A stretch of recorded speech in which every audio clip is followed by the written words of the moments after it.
Пиштолот со кој биле убиени Вања и Панче, заедно со 3 моторули, биле земени од послушник на Палчо за да ги уништи.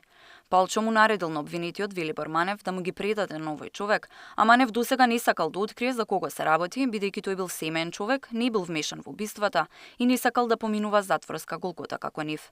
За кого станува збор, Манев рече, за тоа треба да го прашаат Палевски.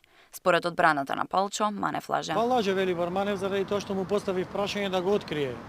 Кој е човекот кој го крие, ако имал доблест да каже да ги издае своите другари со кои бил заедно и нив да ги заглави, пошто тие се фамилиарни луѓе, а крие некој што би скрил најголемиот чин на убиството, тоа стварно невозможно е да го прави некој човек освен да лаже.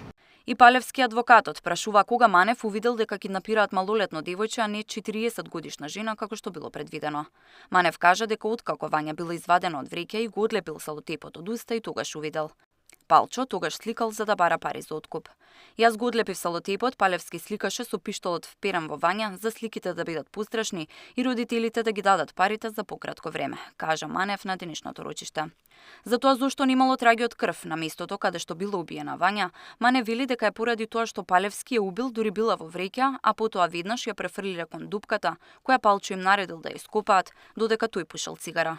Откако завршивме со закупувањето, Љупчо Палевски ладнокрвно запали цигара и тогаш го отвори телефонот и кажа дека стигнала джева на интернетот дека се бара Вања. Откако го закопале девојчето, Палевски со спреј ВД-40 за отстранување на ДНК ги исчистил лопатите и јалатот и на 500 метри од местото кешишев од кола ги фрлил во дол. Перницата преку која Палевски пукал, како и вреќата, ги запалиле заедно со Цитроенот. На следното рочиште судијата ќе му поставува прашање на Манев, а следен за исказ е обвинетиот Боре Видевски. Тамара Дичевска, Сител телевизија.